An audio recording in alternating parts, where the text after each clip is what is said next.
आपण बघत आहात आवाज कसमादेचा।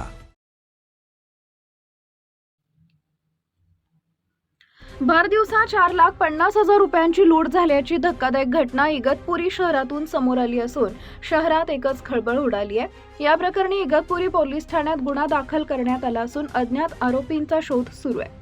मिळालेल्या माहितीनुसार नाशिक येथील शिवाजीनगर जेल रोड परिसरात राहणारे अण्णा त्र्यंबक सुरसे वय वर्ष 56 हे दुपारच्या सुमारास इगतपुरी येथील स्टेट बँक शाखेतून 4,50,000 रुपये काढून बाहेर पडले होते। त्यांनी ही रक्कम पांढऱ्या रंगाच्या पिशवीत ठेवली होती।